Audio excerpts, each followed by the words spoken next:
Good morning friends. आज हम फिर से सेंट्रल नर्वस सिस्टम के टॉपिक को टच करेंगे, जिसमें ह्यूमन ब्रेन के लिए हमने स्टडी स्टार्ट की थी और स्पेशली ह्यूमन ब्रेन में हमने 3 डिविजन्स बताए थे, फोर ब्रेन, मिड ब्रेन और हाइंड ब्रेन। पिछले क्लास में हमने फोर ब्रेन के ही अलग अलग पोर्शंस के बारे में डिस्कस किए थे, जिसमें हमने सेरेब्रम जो कि सबसे लार्जेस्ट पोर्शन होता है उसके डिटेल्स हमने पढ़े थे। देन कल हमने ऑल्फैक्टरी लोब के बारे में भी कुछ डिस्कशन किए थे। सेरेब्रम में कौन से हायर सेंटर्स होते हैं, क्या क्या फंक्शनल एरियाज होते हैं, ये सब चीज़ें हमने ऑलरेडी कवर किए हैं। आज हम फोर ब्रेन के सबसे लास्ट वाले पोर्शन की तरफ आए हैं, जिसको हम डायनसेफेलॉन करके नाम देंगे। Commonly this is known as diocoel. ठीक है, अभी हम थोड़ा सा एक डायग्रामेटिक व्यू से अगर देखेंगे तो इसका पहले लोकेशन हमको समझना पड़ेगा कि डायनसेफेलॉन एक्चुअली होता कहाँ है। तो आपको जैसे मैंने कल बताया था कि olfactory lobe is always just below the cerebrum, क्योंकि सेरेब्रम हमारे ब्रेन का सबसे लार्जेस्ट पोर्शन होता है, जो नियर अबाउट सभी छोटे छोटे पोर्शंस को कवर अप करता है। मैंने कल आपको एक इमेजिनरी ऑप्शन बताया था कि ये वाला अगर सरफेस हम सेरेब्रम कंसिडर करेंगे तो बाकी के ब्रेन के सभी पोर्शन इसके लोअर साइड में आएंगे। तो एज यूजुअल वैसे ही हम देखेंगे फोर ब्रेन का ये जो डायनसेफेलॉन नाम का पार्ट है, जिसको हम डायोसिल कैविटी बोलते हैं, ये भी जनरली हमारे सेरेब्रम के लोअर साइड में ही हमको दिखाना है। तो आप ऐसे बोल सकते हो कि ये फोर ब्रेन का लास्ट पोर्शन है, तो ये बिलो सेरेब्रम रहेगा and just above the mid brain बोल सकते हैं। मतलब मिड ब्रेन और सेरेब्रम ये दोनों के बीच में लोअर साइड में प्रेजेंट रहने वाला ये पर्टिकुलर पोर्शन रहेगा। हमने प्रीवियस सेशन में ये पढ़े थे कि हमारे सेंट्रल नर्वस सिस्टम में कुछ कैविटीज होती है जिनको हम वेंट्रिकल्स बोलते हैं। ठीक है ना, तो हमारे टोटल सेंट्रल नर्वस सिस्टम में हम ब्रेन से स्टार्ट करेंगे तो स्पाइनल कॉर्ड तक के हम देखे थे first ventricle, second ventricle, third ventricle, fourth ventricle, और फिर स्पाइनल कॉर्ड में हम देखे थे कि सेंट्रल कैनाल प्रेजेंट होता है। उसी पैटर्न को यहाँ पे फॉलो करते हैं। तो डायनसेफेलॉन में जितनी कवर होने वाली कैविटी है उसको हम डायोसील कैविटी बोलेंगे, या फिर इसी को हम थर्ड वेंट्रिकल बोलेंगे। ठीक है, तो स्पेशली डायोसिल कैविटी या फिर थर्ड वेंट्रिकल अगर हम इमेजिनरी डायग्राम के हिसाब से देखेंगे तो यहां पे सपोज कीजिए, suppose this is the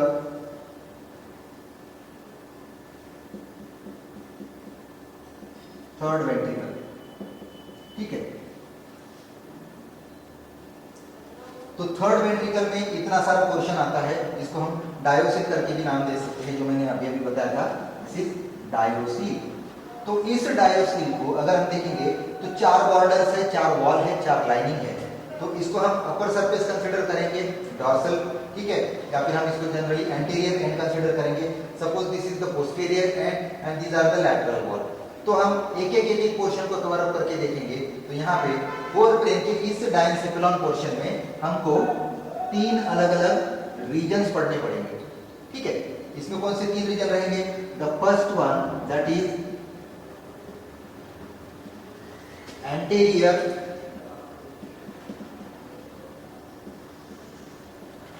epithalamus, then second one it is lateral, which is considered as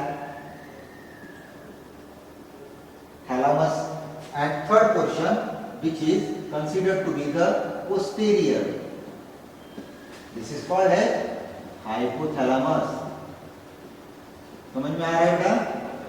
तो यहाँ पे एपिथैलेमस, थैलेमस और हाइपोथैलेमस, ऐसे 3 रीजन्स को हम जनरली इस थर्ड वेंट्रिकल में डिवाइड करेंगे। तो ये कैविटी हो गई। Suppose this is the first region, epithalamus, इसको इंडिकेट करेंगे। ये जो दोनों पोर्शन है इसको हम थैलेमस रीजन कंसीडर करेंगे, और ये जो फ्लोर वाला पोर्शन है इसको हम हाइपोथैलेमस कंसीडर करेंगे।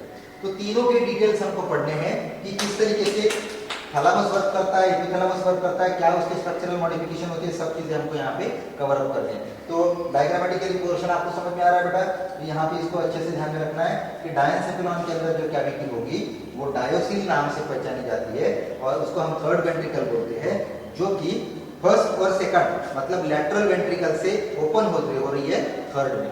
ठीक है, कैसे ओपन होती है? तो वहां पे एक ओपनिंग हमने बताए थे, foramina of Monro, first second दोनों को कॉमनली थर्ड में ओपन करने के लिए जो छोटी सी डक्ट होती है, छोटी सी ओपनिंग होती है, उसको हम फोरामेना मोंड्रो बोलते हैं और उसके बाद में फिर ये थर्ड वेंट्रिकल स्टार्ट होता है। और इस थर्ड वेंट्रिकल को लाइन करने वाला जो वॉल है उसको हमने 3 पार्ट में डिवाइड किया है।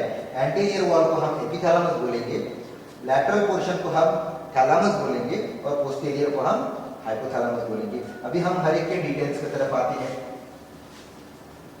सपोज कीजिए कि हम एक पोर्शन को कवर अप करके चलते हैं, तो यहाँ पे सबसे पहला पोर्शन हमको लेना है। Suppose this is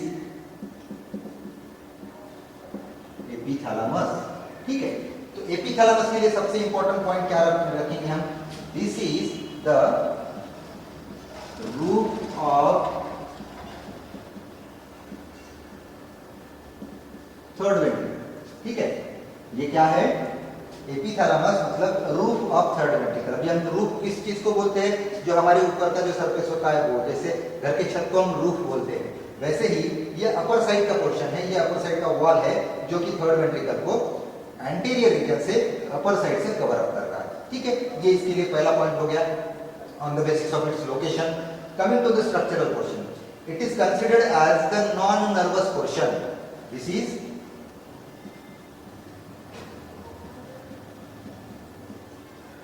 non nervous part, ठीक है। इस नॉन नर्वस पार्ट को अगर हम देखेंगे डायग्रामेटिकली, इस तरीके से अगर हम डायग्राम निकालते हैं, एक स्टॉक आपको दिखेगा, ठीक है, और स्टॉक के बाद में हम यहाँ पे एक ग्लैंड दिखाएंगे। तो this gland is generally pineal body, ठीक है। तो हम क्या करेंगे? इस एपिथैलेमस को एक स्टॉक दिखा रहे हैं और कौन से बॉडी के साथ अटैचमेंट में दिखा रहे हैं? पीनियल। इसका मतलब ये, इसको नाम क्या देंगे हम? पीनियल स्टॉक, ठीक है।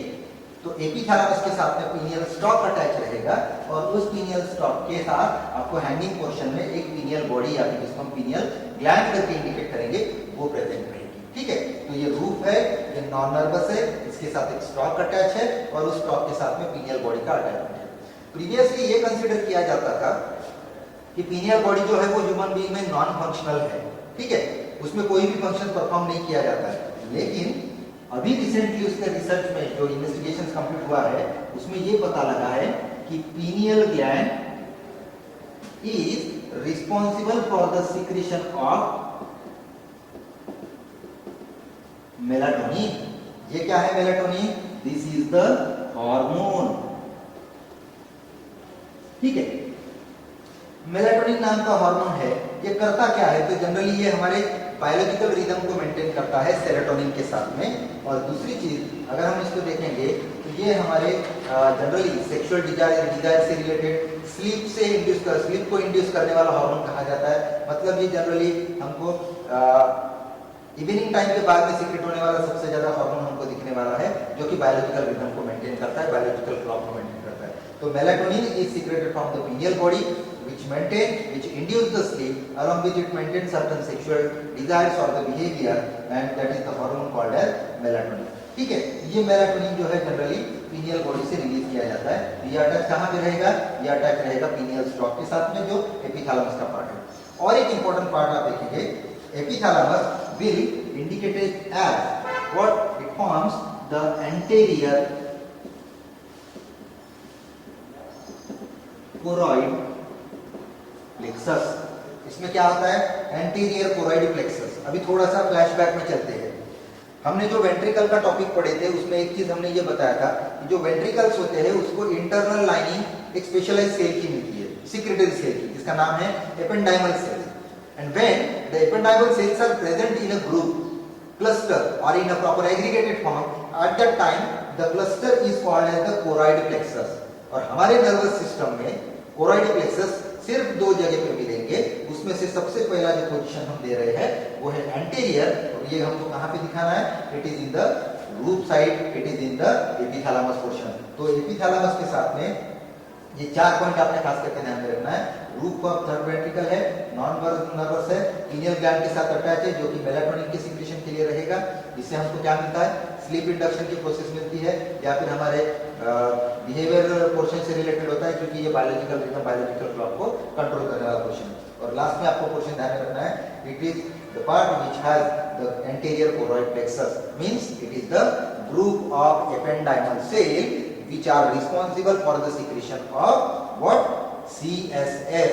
यहां से क्या होगा? हमको सेरेब्रोस्पाइनल फ्लूइड का सिक्रेशन मिलेगा। ये 4 इंपॉर्टेंट प्रॉपर्टीज या फिर उनके कैरेक्टरिस्टिक्स फीचर जो है वो आपने एपिथैलेमस के बारे में ध्यान में रखना है। क्लियर हो गया यहाँ तक? चलो अभी आगे के पोर्शन को हम कंटिन्यू करेंगे। Coming to the second one जो कि थर्ड वेंट्रिकल का लैटरल वॉल है। ठीक है, अभी हम इसी पैटर्न से उसको भी डिस्कस करेंगे। यहाँ पे लिखेंगे हम सेकंड पार्ट थैलेमस। ठीक है, इसमें पहला पॉइंट आपने क्या लिखना है? It forms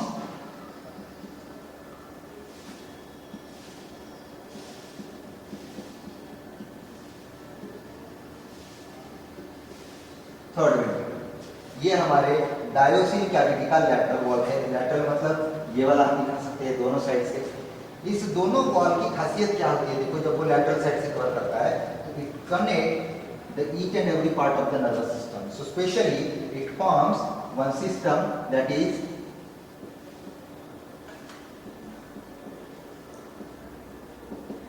system with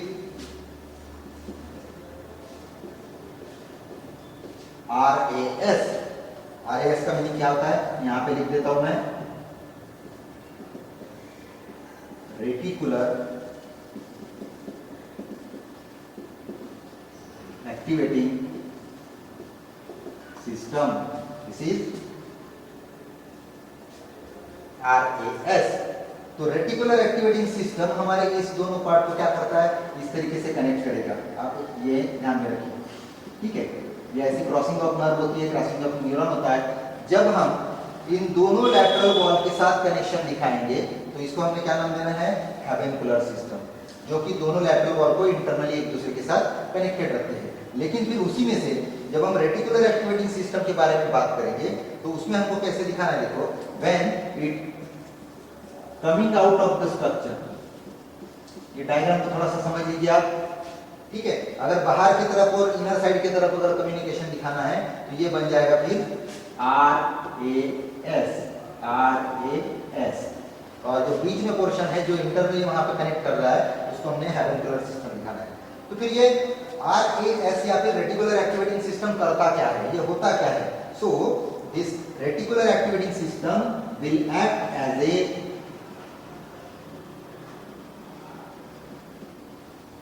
gatekeeper of cerebrum. ये मल्टीपल चॉइस क्वेश्चन के लिए भी इंपॉर्टेंट है बेटा। Gatekeeper of cerebrum. आप लोगों को तो जनरली पता है कि किसी भी ऑफिस में हम जाते हैं तो गेटकीपर का काम क्या रहता है? वो सभी चीजों को अलाउ नहीं करता है, वो किसी भी पर्सन को अंदर नहीं जाने देता है। When it has the proper identification or recognition, at that time it can only allow to that particular person that enters inside that particular office. ठीक है, तो वो ऑफिस में अंदर जाने के लिए तब परमिट करता है जब उसके बारे में सब चीजें पता करता है। सेम चीज यहाँ पे हो रही है। हमारे ब्रेन के हायर सेंटर जो है वो यहाँ पे है, हम इस तरीके से दिखा सकते हैं। This is cerebrum. हमने कल पढ़े थे कि सेरेब्रम में जो है वो हायर सेंटर्स होते हैं, फ्रंटल लोब है, टेम्पोरल है, ऑक्सीपिटल है या फिर पैराइटल है। उन सभी चीजों की तरफ हमको सेंसरी स्टिमुलेशन भेजने पड़ेंगे क्योंकि एसोसिएशन एरिया वहां पे है। तो वो एसोसिएशन एरिया कब काम करेगा? जब number of stimulus, number of sensation उस हायर सेंटर्स की तरफ पहुंचेंगे। तो फिर ये रेटिकुलर एक्टिवेटिंग सिस्टम वहां पे क्या करता है बेटा? तो it only gives the just like a filtration process those stimulations which are generally considered as the most important for the body that must have the proper production of response, only that particular stimulus can be permitted from this side. मतलब इसको अगर हम translate करेंगे तो ये समझ में आता है हमको कि ऐसे सिग्नल्स, ऐसे मैसेजेस, ऐसे स्टिमुलस जिनकी बहुत ज्यादा रिस्पॉन्सेस प्रोड्यूस करने की जरूरत हमको होती है, बहुत इमरजेंसी कंडीशंस के होते हैं, ऐसे स्टिमुलस को ही ये क्या करता है? अलाउ करता है। कहां पे जाने के लिए? लोअर साइड से हायर साइड की तरफ या फिर हमारे सेरेब्रम के जितने भी हायर सेंटर्स है वहां पे जाने के लिए। सभी सिग्नल्स को वो कभी भी अलाउ नहीं करता है, वो फिल्टर नहीं करता है। फॉर एग्जांपल कंसीडर करेंगे, अगर मैं एक क्लास में एट ए टाइम 50 स्टूडेंट से अगर बात कर रहा हूँ और 50 स्टूडेंट्स ने वन टाइम अगर मुझे क्वेश्चन पूछे तो क्या मैं सभी को एट ए टाइम आंसर दे सकता हूँ? कभी भी पॉसिबल नहीं होगा। तो हो सकता है आउट ऑफ द 50 स्टूडेंट्स जिस स्टूडेंट का आवाज क्लियरली मुझे सुनाई दिया होगा या फिर मुझे ऐसा लगा कि ऐसा एक क्वेश्चन है जो बहुत इंपॉर्टेंट है जिसका आंसर सबसे पहले देना है, उसके लिए मैं रिस्पॉन्स करूंगा। तो वैसी सिचुएशन यहाँ पे भी आप बताएंगे कि बॉडी को रिस्पॉन्स प्रोडक्शन के लिए कौन सी चीज जरूरी है, कौन सा स्टिमुलस जरूरी है या फिर कौन से स्टिमुलस के लिए रिस्पॉन्स प्रोड्यूस करना जरूरी है।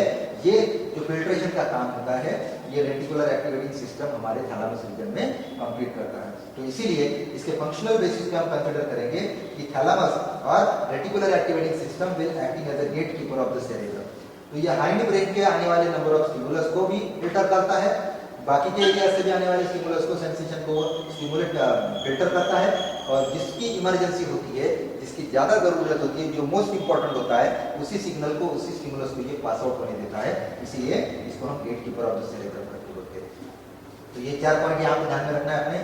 लैटरल वॉल, एवेंकुलर सिस्टम, मतलब ये दोनों वॉल को कनेक्ट करने वाला सिस्टम होता है क्रॉसिंग ऑफ नर्व के थ्रू, और रेटिकुलर एक्टिवेटिंग सिस्टम जो कि लोअर सेंटर्स को हायर सेंटर्स के साथ में कम्युनिकेट करने का बैरियर होता है, कम्युनिकेटिंग ब्रिज होता है। तो इसीलिए इसको गेट कीपर करके नाम देंगे। आया समझ में आप लोगों को? चलिए फिर से हम कंटिन्यू करते हैं कि लैटरल वेंट्रिकल में तीसरा पोर्शन क्या है, या फिर थर्ड वेंट्रिकल जिसको हम डायोसिल बोल रहे हैं, डायनसेफेलॉन कैविटी के अंदर तीसरा पोर्शन कौन सा है? So which is most important one, it is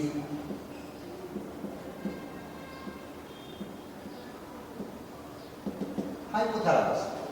अभी हम पोजीशन के हिसाब से इसको भी लिखेंगे, जैसे हमने एपिथैलेमस के लिए रूफ नाम दिए, थैलेमस के लिए हमने लैटरल वॉल करके नाम दिए, तो इसके लिए हम क्या बोलेंगे? This is the floor of floor ventricle. Floor मतलब क्या होता है? ग्राउंड साइड, ठीक है। जो बॉटम लाइन कंसीडर करेंगे हम, जो लोअर सरफेस कंसीडर करेंगे, वो है हाइपोथैलेमस, ठीक है। वैसे ही जैसे हमने एपिथैलेमस के साथ में एक स्टॉक अटैच दिखाए थे, यहाँ पे भी हमें कुछ लोकेशन दे देंगे।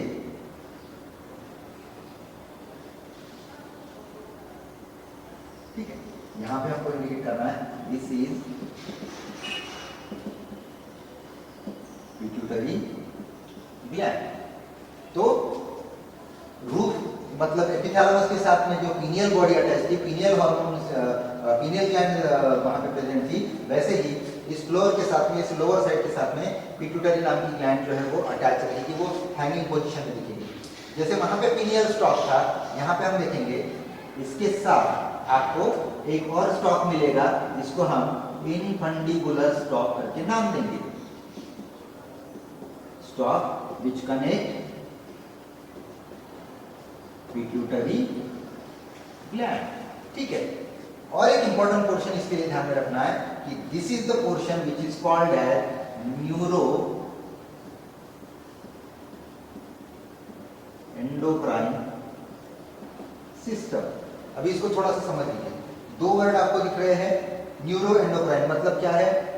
मैंने पहले दिन आपको बताया था कि बॉडी का कंट्रोल एंड कोऑर्डिनेशन मेंटेन करने के लिए ह्यूमन बॉडी में या फिर एनिमल बॉडी में सिर्फ नर्वस सिस्टम का होना उतना जरूरी नहीं होता है, उसके साथ में और एक कोऑर्डिनेटिंग सिस्टम होती है जिसका नाम हमने हार्मोनल सिस्टम या फिर एंडोक्राइन सिस्टम बताए थे। सेम चीज यहाँ से जुड़ रही है। हाइपोथैलेमस हमारे ब्रेन का एक ऐसा पार्ट है जो इन दोनों सिस्टम को कनेक्ट करता है एज अ ब्रिज। मतलब ये नर्वस सिस्टम का भी पार्ट है, ये एंडोक्राइन सिस्टम का भी पार्ट है।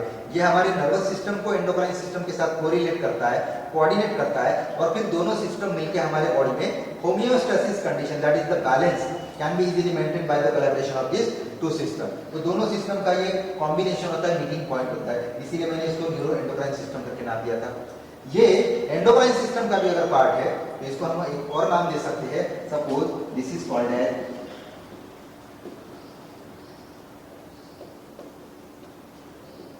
मास्टर एंडोक्राइन ग्लैंड, क्योंकि पिट्यूटरी जो ग्लैंड है ये भी इसके रेगुलेशन में आती है। जब तक हाइपोथैलेमस से कोई भी मैसेज, कोई भी सिग्नल पिट्यूटरी को नहीं मिलेगा, तब तक हम कभी भी देखेंगे कि पिट्यूटरी से कोई भी हार्मोनल सिक्रीशन नहीं होगा। तो फिर किस तरीके से उसको मेंटेन किया जाता है? तो जो फीडबैक मैकेनिज्म रहेगा, पॉजिटिव हो या नेगेटिव हो, हमको अगर पिट्यूटरी ग्लैंड से एक हार्मोन सीक्रेट करना चाहिए या फिर होना चाहिए ऐसा दिखाना है, तो सबसे पहले क्या करना पड़ेगा? हाइपोथैलेमस से रिलीजिंग हार्मोन सीक्रेट होंगे, फिर वो पिट्यूटरी को टारगेट करेंगे, फिर पिट्यूटरी से कोई एक हार्मोन, जैसे कि एग्जांपल ले लेते GHRH, growth hormone releasing hormone या फिर फैक्टर, ये हार्मोन कहां पे टारगेट करेगा?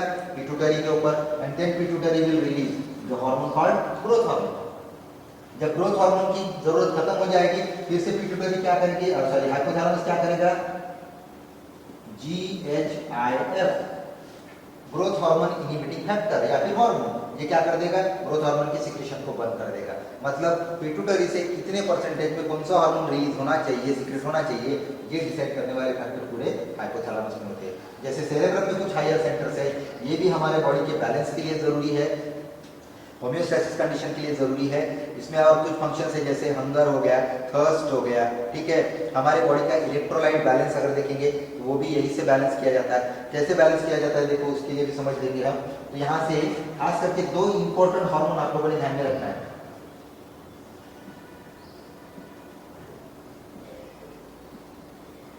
ठीक है, एक है